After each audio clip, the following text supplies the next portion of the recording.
literature course. Today I will be talking to you about John Donne and metaphysical poetry. There is no real precedent in English for Donne's love lyrics. They're completely new. There is nothing similar to them before that, either for the sustained variety of verse forms or for the comparably great variety of tone and implied occasion. And though his style grows out of general 16th century aesthetics of conceited verses, his particular way of tight, combative argumentation, demanding the relentless close attention of his reader, takes that aesthetic to a dramatically new level. So this is something completely new about Donne. There is a combative, argumentative attitude and tone in his poetry that's completely new in English literature. At best, that argumentativeness is of a piece with the subject matter, love as a battle of wits, either between the lovers themselves or between the lover and the world around them. Donne writes some of the classic poems that affirm love with a pitch of hyperbole, radically transformative, unshakably enduring, with the capacity of rendering everything else irrelevant. The name metaphysical poets, the name given to a diverse group of 17th century English poets, whose work is known for its ingenious, clever use of intellectual and theological concepts.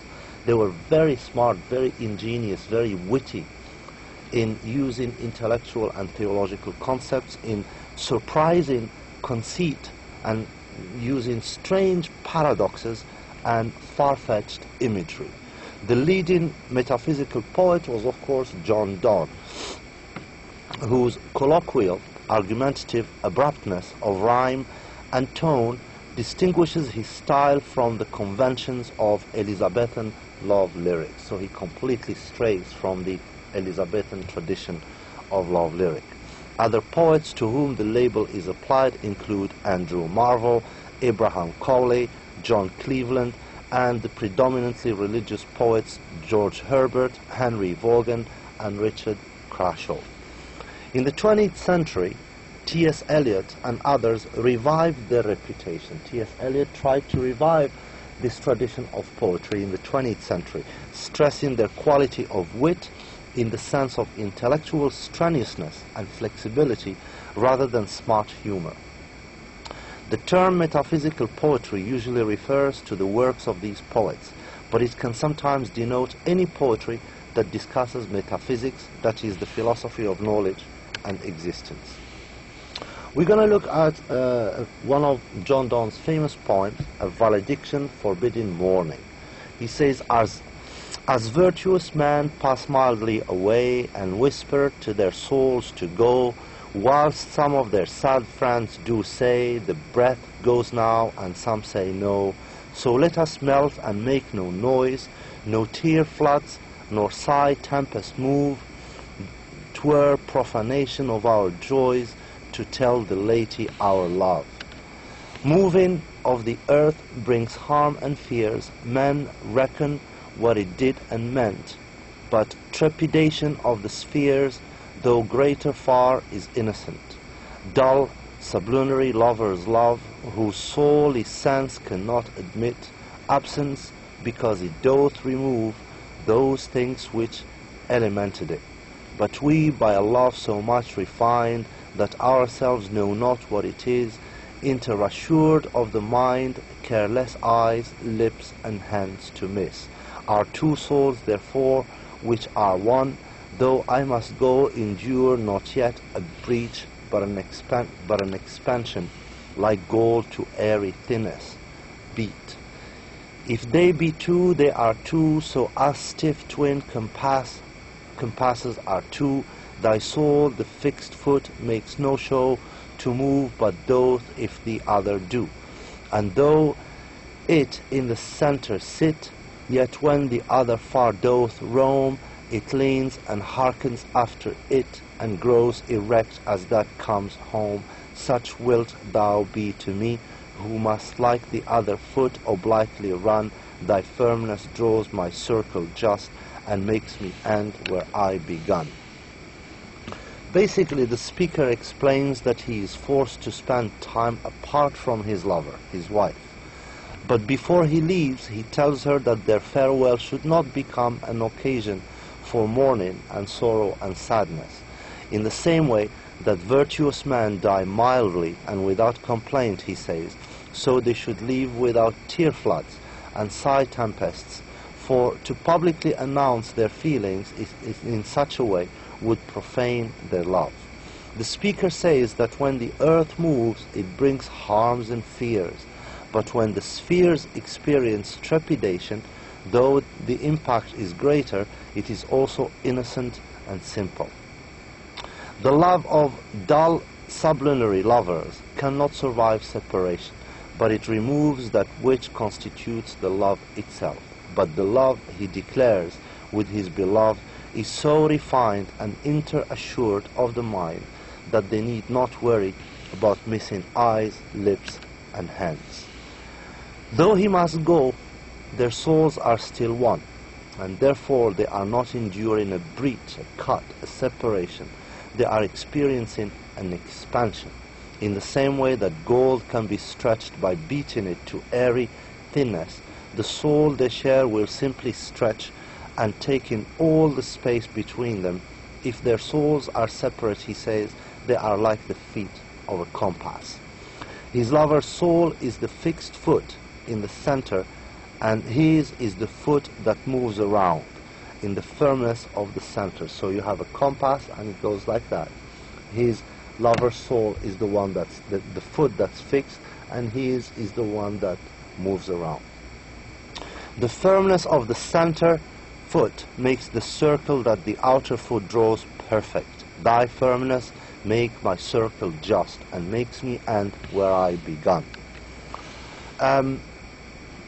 The 9 stanzas of this valediction are quite simple compared to many of Donne's poems, which make use of strange metrical patterns overlaid jarringly on regular rhyme schemes.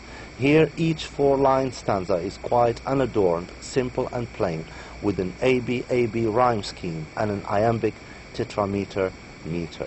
A valediction forbidding mourning is one of Donne's most famous poems and simplest ones, and also probably his most direct statement of his ideal and spiritual love.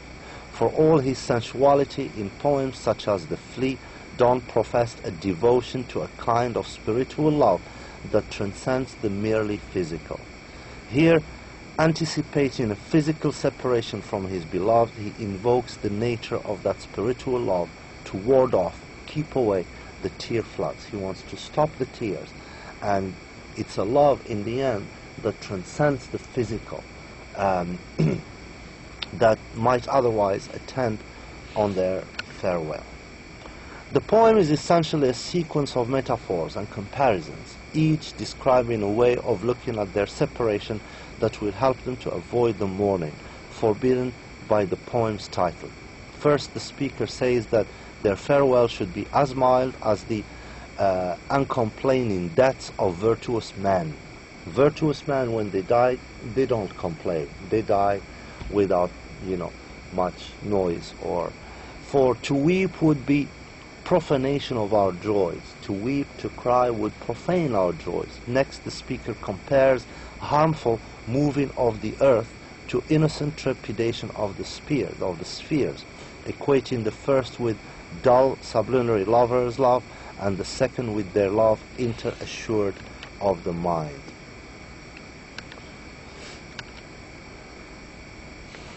A valediction forbidding mourning shows many features associated with 17th century metaphysical poetry in general, and with Donne's work in particular. Donne's contemporary, the English writer Isaac Walton, tells us the poem dates from 1611, when Donne, about to travel to France and Germany, wrote for his wife this valediction, or farewell speech. Like most poetry of Donne's time, it did not appear in print during the poet's lifetime. The poem was first published in 1633, 2 years after Donne's death, in a collection of his poems called Songs and Sonnets. Even during his life, however, Donne's poetry became well known because it circulated privately in manuscript and handwritten copies among literate Londoners. The poem tenderly comforts the speaker's lover at their temporary parting, asking that they separate calmly and quietly, without tears or protests. The speaker justifies the desirability of such calmness by developing the ways in which the two share a holy love, both physical and spiritual in nature. Donne's celebration of earthly love in this way has often been referred to as the creed of love. Donne treats their love as sacred almost, elevated above that of ordinary earthly lovers. He argues that because of the confidence their love gives them, they are strong enough to endure a temporary separation. In fact, he discovers ways of suggesting through metaphysical conceit that the two of them either possess a single soul, right, and so can never really be divided, or have twin souls permanently connected to each other. A metaphysical conceit is an extended metaphor or simile in which the poet draws an ingenious, clever comparison between two very unlikely objects, right? Two unlikely objects, the poet compares them and shows how these two unlikely objects are really like each other. A valediction forbidding mourning ends with one of Donne's most famous metaphysical conceits, in which he argues for the lovers' closeness by comparing their two souls to the feet of a drawing compass, a simile that would not typically occur to a poet writing about love.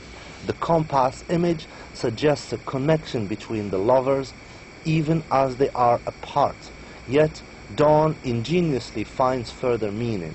He considers the difference between a central fixed foot at home and the roaming, obliquely moving foot. He suggests ideas of desire and hearkens. He concludes with an idea of love as the perfect, just circle that ends where it begins. The occasion of the poem seems to be parting, separation. Walton asserts that the poem was penned in 1611.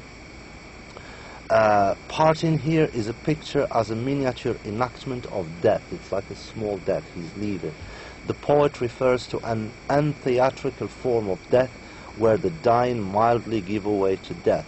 Sometimes death may be anticipated, nevertheless at times it comes and as an intruder in spite of one saying no. So let us melt and make no noise, no tear floods, no sigh, tempest moves, 'twere profanation of our joys to tell the lady our love. The term melt away also signifies a change in physical state. Just as the dead body decays, the bond between both of the lovers shall dissolve. He introduces the three elements, air, water, and earth, to show that these elements constitute the circle of life and death on earth. The air is referred to in sigh tempests, water in tear flood, and earth with the reference to earthquakes. The poet, bringing on all those natural calamities, seems to imply their parting is of less consequence as compared to these. Moreover, as compared to such dreaded catastrophes, my parting shall not cause any harm to our love. That's what he seems to be saying.